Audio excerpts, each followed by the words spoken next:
Há quase 100 anos, os cientistas descobriram que, ao contrário do que se pensava até então, o universo está se expandindo. Só não se sabe ao certo até hoje a que velocidade. E isso pode não parecer importante, mas essa informação pode ajudar a responder do que é feito o universo.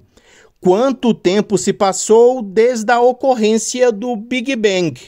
E qual é o destino final do universo? Os cosmólogos já tentaram medir a taxa de expansão de vários métodos, produzindo resultados diferentes em até 9%. E ninguém foi capaz de descobrir por quê. E 9% quando se trata do universo é muito, como você pode imaginar. Hoje temos duas maneiras de medir como o universo se expande. A primeira é conhecida como escada da distância cósmica, em que você pode medir muitos tipos diferentes de estrelas e galáxias e muitas propriedades diferentes que elas possuem. E com isso construir uma espécie de escada de distâncias a partir delas.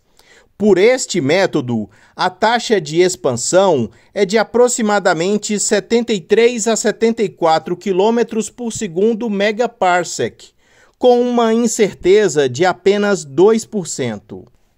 A segunda é muitas vezes chamada de método da relíquia primitiva, em que uma impressão do universo primitivo aparece em escalas especificamente mensuráveis em várias épocas. Seja por meio da análise das flutuações na radiação cósmica de fundo, dos padrões pelos quais as galáxias se aglomeram, na mudança do diâmetro angular aparente de objetos em várias distâncias. Por esta técnica, a taxa de expansão é de aproximadamente 67 km por segundo megaparsec, com uma incerteza de apenas 1%. Se você escolher o primeiro método, é possível que a taxa de expansão real seja tão baixa quanto 72 ou até a cosmologia é com a ajuda da astronomia de ondas gravitacionais. Quando dois objetos que estão presos em uma espiral de morte gravitacional irradiam energia suficiente, eles podem colidir e se fundir, enviando uma quantidade colossal de energia através do espaço-tempo, na forma de ondulações, que podem fornecer várias informações.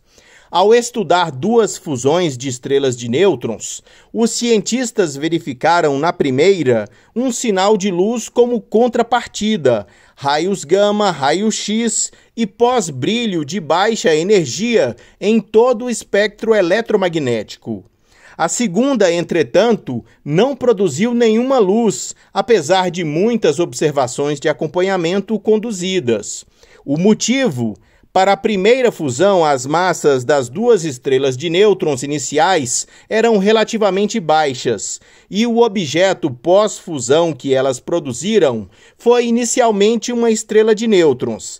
Girando rapidamente, formou um horizonte de eventos e desabou em um buraco negro em menos de 1 segundo.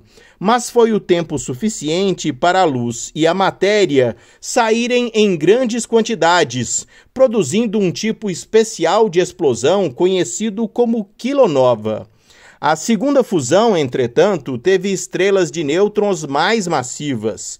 Em vez de se fundir para produzir uma nova estrela de nêutrons, formou um buraco negro imediatamente, ocultando toda a matéria e luz que, de outra forma, teriam escapado para trás de um horizonte de eventos. Sem nada sair, temos apenas o sinal da onda gravitacional para nos ensinar o que aconteceu.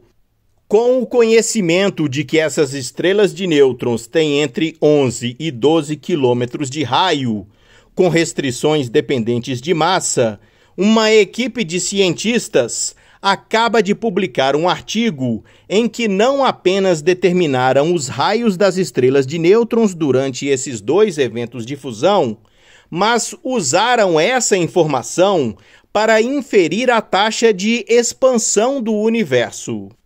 O uso de fusões de estrelas de nêutrons, porque envolvem ondas gravitacionais, é diferente das outras medições cósmicas já feitas.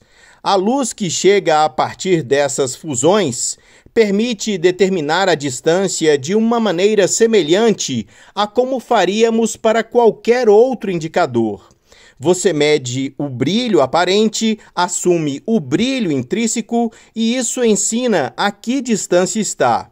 Mas também envolve o uso de sinais de ondas gravitacionais, uma sirene padrão, se preferir, por causa de suas propriedades de onda, em vez de uma vela padrão como usamos para medir a luz. Quando todos os dados são combinados, mesmo para apenas uma fusão de estrela de nêutrons utilizável, que tinha um sinal de onda gravitacional e um sinal eletromagnético, produz uma precisão notável sobre a rapidez como o universo está se expandindo. A fusão da segunda estrela de nêutrons, por causa de suas massas mais altas, pode ajudar a colocar restrições no tamanho de uma estrela de nêutrons em função da massa, permitindo-lhes estimar que uma estrela de nêutrons com 140% da massa do Sol tem precisamente 11,75 km de raio, com apenas cerca de 7% de incerteza. Da mesma forma, inferem um valor para a taxa de expansão do universo, 66,2 km por segundo megaparsec, com uma incerteza também de cerca de 7%. Com apenas mais 9 fusões de estrelas de nêutrons, seremos capazes de medir a taxa de expansão com uma margem de erro de apenas 2%. Com um total de aproximadamente 40 fusões, esta margem de erro cai para 1%. Embora essa nova medição não resolva a tensão que existe atualmente, ela pode não apenas apontar o caminho a seguir em direção a uma solução, mas pode fazê-lo com mais precisão, em curto prazo, do que qualquer outro método até agora. Para a astronomia de ondas gravitacionais, um campo que tem apenas 5 anos de idade é um avanço notável que quase certamente ocorrerá nos próximos anos. Este foi o Minuto News, uma pílula com notícias sobre ciências.